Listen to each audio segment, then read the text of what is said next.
So you decided to join the Knights of the Constitution, or you haven't yet, or thinking about it, but this is your first time ever seeing them, and you just want to know what it's about. I'm just going to go ahead and read out the basics. The Knights of the Constitution are a complex group with complex ideals and have many houses.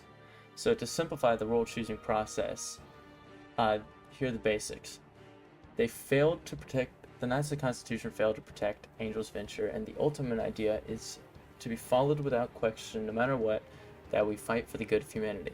Any threat or enemy to humanity is to be destroyed, no matter its origin or relation to the Order. And the Council decides, the Council being a few select from each house, which, again, we'll go into what houses are later, decides whether something is in or against the interests of humanity.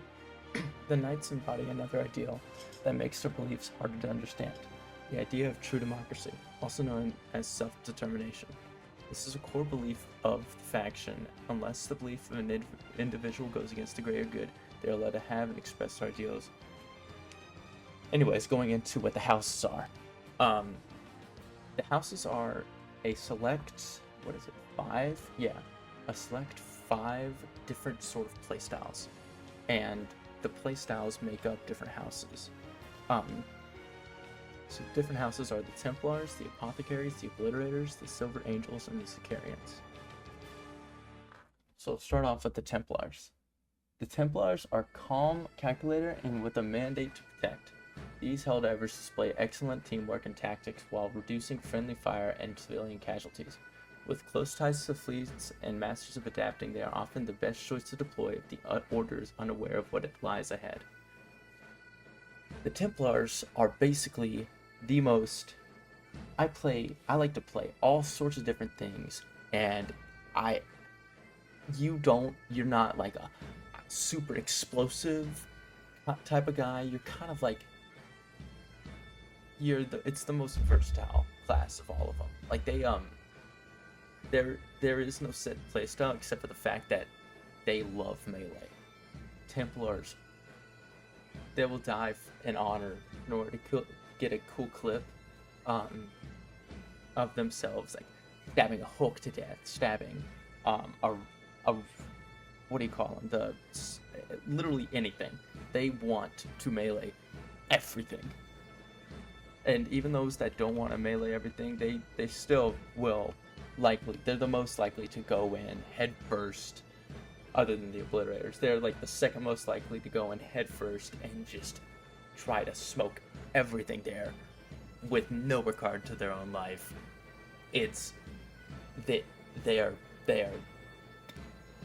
They're pretty crazy in what they do. But they definitely are the most... Imagine like old knights, like medieval knights.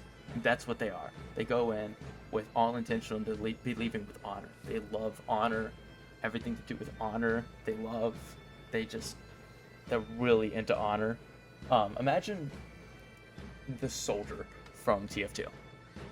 It's just total life against the wall, and just go in with a knife, stabbing everything, go in with a liberator, shoot everything there, but make sure that you save other people and that you die with honor, always. Next up is the Apothecaries. The Apothecaries serve as battlefield medics, but also consider the enemy to be their patients. Filled not only a desire to keep their brothers safe, but also a desire to cure the enemy of the sickness of not being human. They diagnose their patients with the treatment of always being the same, death, as they believe that if their enemies had free will and a soul like humans, they would rather die than fight against democracy. The Apothecaries are, as mentioned before, the medics. They usually go in with a stim pistol. They see a brother that's dying and stuff, they stim them and are like, alright, get back up there. Now, when they don't have any brothers that are hurting, they've got gas. They're psychopath doctors. Imagine the medic from TF2. They are in the Knights of the Constitution. They have crazy experiments where they make mutants and stuff and roleplay. But they gas everything and are especially good. Yeah, they're everywhere. They're pretty versatile actually with their gas. They usually like to do the guard dog, like the barf guard dog, and the orbital gas strike, and the sterilizer, and stim pistol. They heal their fellow Helldivers, and then at the same time they try to cure, quote unquote, cure the enemy with their cure, which is gas. And yeah, that's a borderline apothecary. They like a lot of medium armor. Templars, going back to Templars, they're again versatile. You can go with light armor, medium armor, heavy armor, as long as you go in with honor. Apothecaries like a lot of medic armors, light, medium, usually, where you go in with 6 stems and stuff, and it's just they like a lot of medic armor. All right, on to the Obliterators. This is the most popular house. Reason being, it is what was advertised in all of the trailers for Helldivers. Bombs. They really like exploding things. Like, you go in, 500 kg, barrage. If you go in with an Obliterator and you're anywhere nearby them, all you will see is fire. They take a direct offensive approach. The majority of them were born and raised on Angel's Venture, and they embody the part of every knight who wishes destruction upon the enemies of humanity as vengeance for their home. Using their fire and explosive-based weapons, they spread their fear to every corner of the galaxy. Again, what I was saying, bombs. They love them. Imagine like a mixture of the Demo Man from TF2 and the Heavy from Okay. Yeah, you know what? Screw it. TF2 analogy for every single one. But they, like, it's like they've got the explosive manpower of the Demo Man times 30, and then the craziness of the Russian Heavy. Yeah. They usually like to go in with like medium to heavy armor, and they try to kill everything. I'm talking their kill count goes to over 1,000 on a usual basis. It makes sense where the Obliterators are the most popular faction, or not faction, house within the KOTC, or Knights of the Constitution. On to the next one, aka the least popular, the Silver Angels. The Silver Angels hold and establish fortifications, as well as assisting in blitz tactics as rear guards, making the use of turrets, mines, and artillery/heavy weapons. They're the backbone of any offensive, and often guard the great fortresses of the Order, as well as building them. They're very effective against enemies like the bots, whose neat bases make the engineers smile as they prepare to fire. Engineers.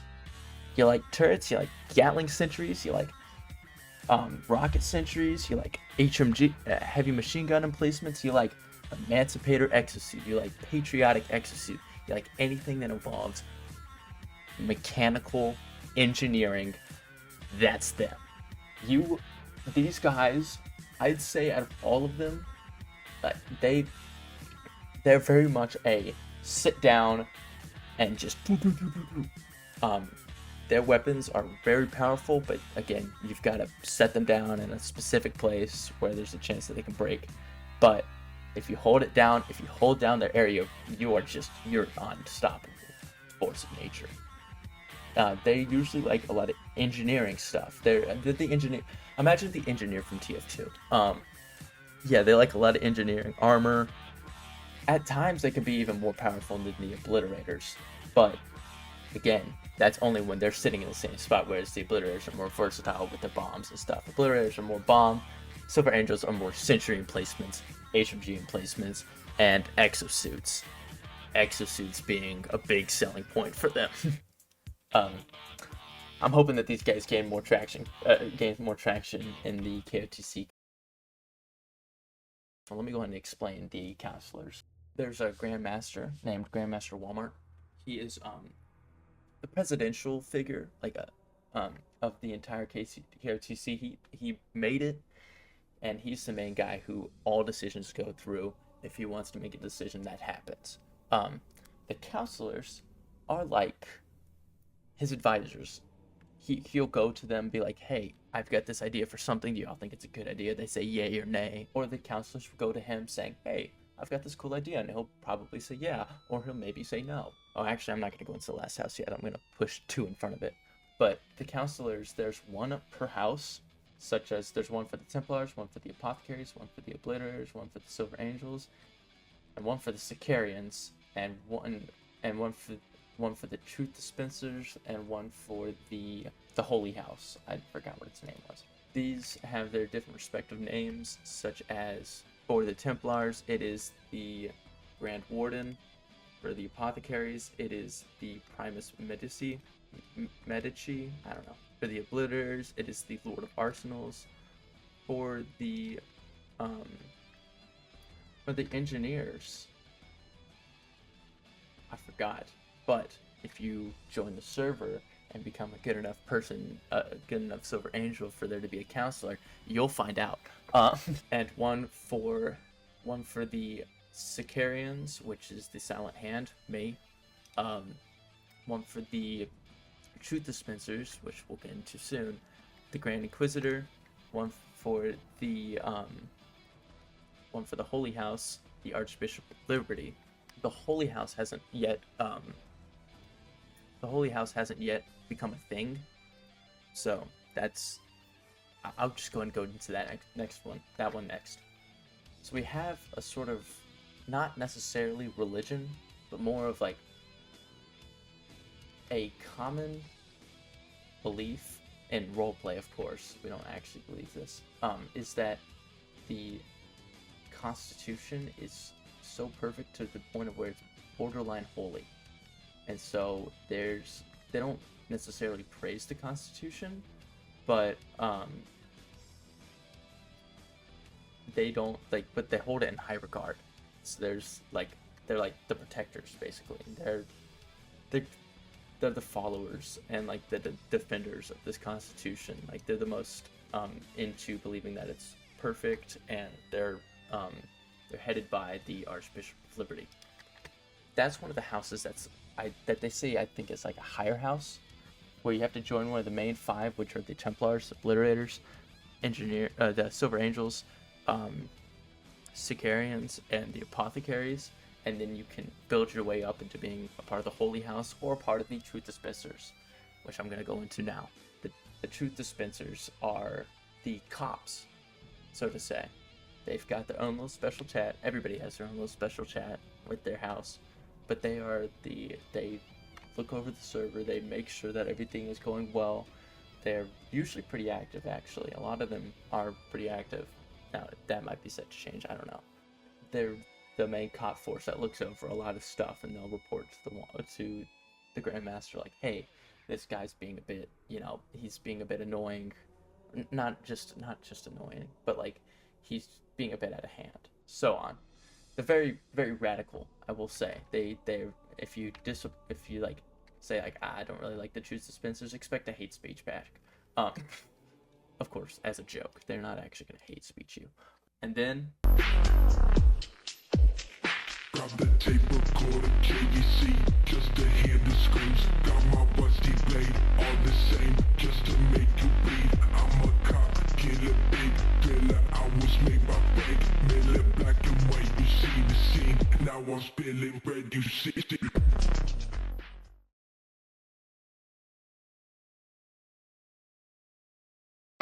Hey, wanna listen to some tunes?